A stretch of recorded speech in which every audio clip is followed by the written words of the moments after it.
All right, Coach Shady Atkins here with AL Football Chat, co-host Will Johnson. We're here today for Chief Pigskin, working on the online clinic. Right now, we are sitting down with the Kirk Johnson, head coach at Montgomery Catholic. Coach, how you doing today? I'm doing well until the Kirk Johnson. Just Kirk Johnson, Coach J. No doubt. Well, Coach, tell us what you're speaking about today. Speaking on two different things. Very passionate about kind of mentoring the new guys that come in our coaching profession. It's one of them things that it's a blessing. Us coaches get to work with so many different type people and backgrounds, as far as doctors and lawyers and construction workers and killers. I mean, we work with everything, and so I want to mentor the next group of coaches that's coming behind me, just like someone did to me. So I'm gonna speak on what it means to be a good assistant coach. Just kind of how to go about it and understand that the grind is real and how to grind, honestly. So that's one of the sessions, and then I got conned into speaking about another session. So I'm gonna do a 4-2-5 4-3 blitz package. We love to play man behind our blitzes, and so just the different ways to do that and show different looks while all running the same thing. So just kind of mixing that up and getting after somebody's butt. No doubt. Well, Coach, you just came off a great year, state championship year. Talk to us about kind of what this year was like for you guys. Very surreal. We've been very close for a while here. I can almost probably tell you 6 straight years. My predecessor, the guy that was before me, Aubrey Blackwell, we had a couple good years right there where we felt like we were one of the better teams in the state and just never could put it together. And then I get the head coaching job, and we were the best team in the state, and still couldn't finish it. And so it was very surreal. It's a testament to a lot of different people. Our kids came together and they play hard, but like you guys are coaches. You got to have an administration that believes in that. You got to have a family community base that believes in it, and it's like I said, man, it's surreal. We worked our butts off, and standing in Bryant Denny Stadium and finally hosting that trophy up was very, very, very, very surreal. I got to watch you guys in person this year. Obviously, the state title game against Cherokee County. Obviously, defense, very impressive performance. You're a defensive guy. Seen you play before. I think the previous year in the semis or quarters against Andalusia. Yeah, again, Matt Malone. Yeah, defense impressive though. I mean, that's a really good team with a lot of good college players, and you guys are giving them trouble. What is the secret to the Catholic defense? Why are you guys so successful? If a coach doesn't tell you, the secret is the kids in their line. Our job is to create a mentality amongst the kids. All this scheme and ball and X's, none of that stuff really matters if the kids don't want to play for you. So you got to get them to want to play for you first. And I think our kids have adopted this mantra, the dark side on defense, and it's been like that for a while. And I got some of the stats that I put on our presentation. I can't even remember them right now, but we've played some really good defense for a long time. I think over the 10-year period, we're averaging 6.2 points a game over a 10-year period. And so and then the last 3 years, we averaging like 4.2 points a game. It's some ungodly. 43 points in 2022, gave it up all year. Last year was like 130, and then this year was 73 points all year. So we played some really, really good defense. And I could sit here and tell you, yeah, man, it's because of the scheme. Man, it's because the kids play hard, and they believe in what we're telling them, and they want to, we every Sunday we going in, we highlight the best players, and we give them challenges, and every week they show up wanting that challenge, and so we continue to try to set that standard and go reach that standard. When you're playing those Andalusias of the world, man, it's hard. It's hard. Keeping them under 21 is good. Matt's a freaking offensive genius, and he gives you all kind of different sets. We talked the other night, me and him, and we were just, man, those battles were like, man, I'm up all week. And so, we played some really good teams. Jacksonville, they had a quarterback that could throw it anywhere, how he wanted to, and it was hard to contain. And so, but when you're playing those guys and you're giving your kids those challenges, man, every time they want, our kids want to rise up to the challenge. And fortunate for us, of those 11 that were in that state championship game, you saw 9 of them are returning. So we're blessed. We're blessed. Yeah. Well, Coach, one thing I like to ask other coaches, because it's important to me, what is your why? What got you into coaching ball? It's the kids. So football saved my life. I come from a place where money isn't a thing that we had, and nice things wasn't the thing that we had, but we always had sports. Yeah. We always had sports. It's just so I grew up a baseball player, and then I gravitated to football when I kind of got a little size on me. But all my dad figures were coaches. Yeah. Whether it was Pee Wee, whatever, all the way up, and those guys, they saved me, and so I wanted to be. There was never anything else I was doing. From 17 years old, I knew I was going to coach. Now, I thought I was going to be Nick Saban and, doing those things. I tell people all the time, for Halloween, I dressed up as Coach Kroom at Mississippi State. Like, that's who I wanted to be. So, the kids. So, and then you get off in the profession, you kind of fall in love with defense, or you fall in love with and then, so it all kind of became full circle. But for me, it's the kids, man. I love the kids. I love that we can use this platform to mold young men into good husbands, we hope, into good brothers, the good sons. I've said it all the time, and I go on rants, so I'm trying to stay away from it. But, man, the American male is leaving. It is leaving America, and it's our job to try our best to continue to raise up men, great men that are willing to put on a blue hat and go to work and get their hands dirty, and men that don't walk out on their wives and their kids. And so, I feel like I'm tasked with that because I grew up wanting that in a father. So I try my best to exemplify that every day for our boys. Yes, sir.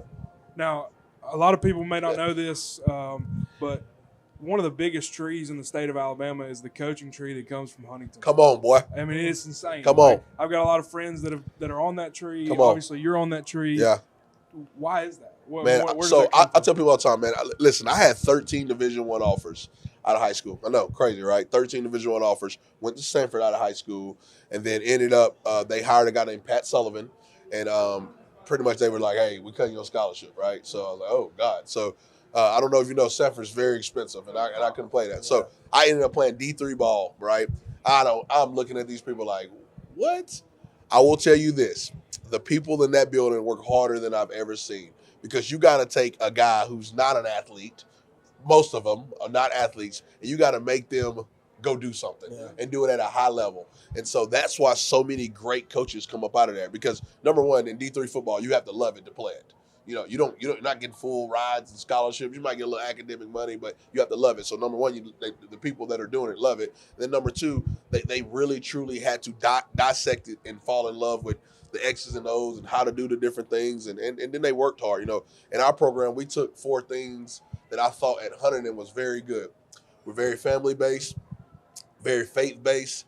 We work our butts off, and we hold everybody accountable. Those are our 4 pillars in our program, and I took it directly from what we did at Huntington. And you talking Mike Rader, Derek Ansley, Jeremiah Wilson. We got high school coaches all over the place. I mean, I think they put out a graphic not too long ago. Man, it's like 50 coaches, man, and like 20 of them in college. It's crazy. It's insane. So Austin Armstrong's the DC at Florida. I'm blessed to be a part of it. Mike Turk and a lot of that is Charlie Goodyear as well. They do a great job, man, and I'm glad. I'm fortunate enough to say that I was a part of that. Coach, you're coming off the championship year, obviously, and you talked about earlier, dressing up, wanting to be Nick Saban and do that thing.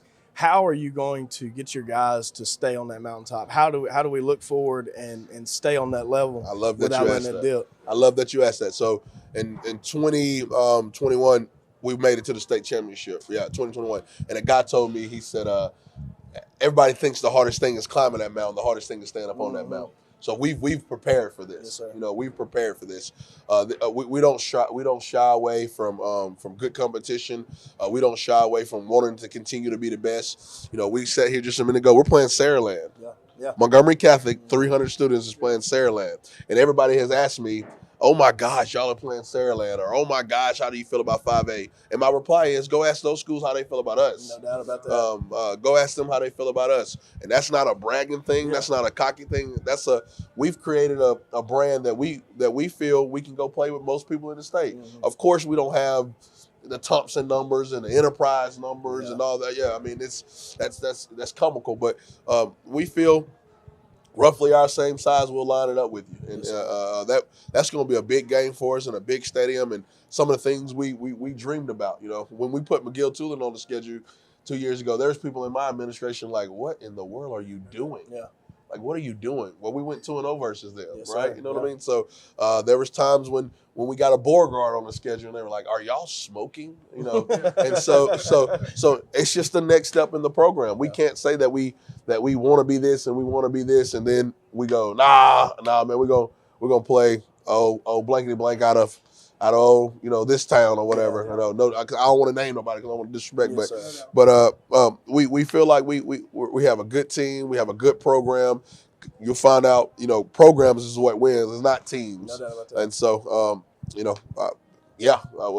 we're gonna try our best to stay up there. We're gonna work like we ain't never won anything, and we're gonna continue to coach our kids like we never won anything. And the kids are hungry. Yes, sir. You can taste it when you show back up that first day. How were they? I mean, we hadn't even had our ring ceremony. Our ring fitting. Like I totally forgot all about it because I was so trying to schedule games and get to the off season and set up this, and so that tells you where my mind was. Well, you've had quarterback McCreary for a long time. A dog. Absolute dude. He's done it since he's a freshman. Beast. What does it look like after him? Not who's the kid, but how do you prepare that next kid? I've got asked this question a lot, and so I'm gonna try to give it to you the best I can. We're gonna be fine. Yeah. We're gonna be fine. We're gonna be fine.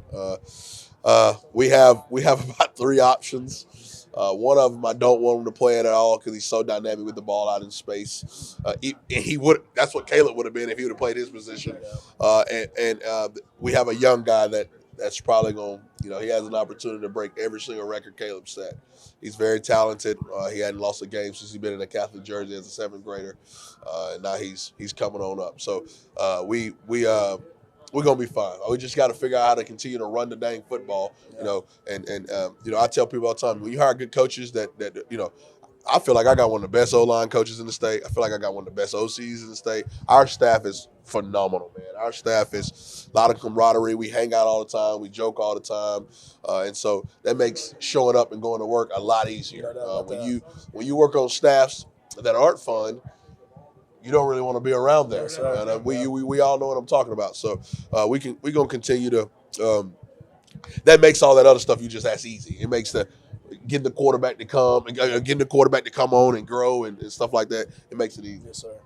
But as you go through this offseason and continue on, Coach, what are some of the things that you're studying? Who are you studying to continue to grow, obviously, but just maybe for the program, but even for yourself? Me? Yep. I pay attention to everybody across the state. Not a big Twitter guy. I'm trying to jump on the chat thing, but Jimbo hasn't shown me. But I pay attention to everything.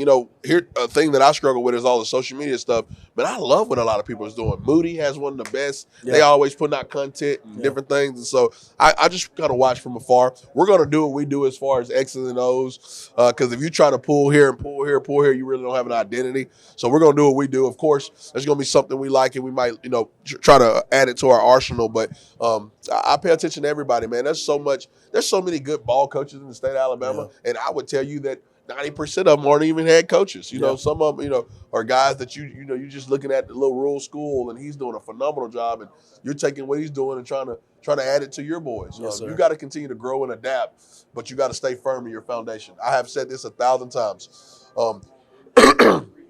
Your home is your home, right? Mm-hmm. You can change a room, knock a wall down, you can move the couch across here, but that foundation always stayed the same. Yeah. So you got to figure out how to build a strong foundation, keep it the same, but the house and the yard can change. You can cut a tree down, but keep everything where when you walk in, hey, this is my home. This is my home. So we're trying our best to do that. Well, Coach, we really appreciate you being here today. Like I said, we're here with Chief Pigskin at the online clinic, and looking forward to the content you give us today, and I know the rest of the state will as well. And we want to wish you best of luck on the rest of the year and the season and all that stuff coming forward. So thank you. Thank you. Go Knights.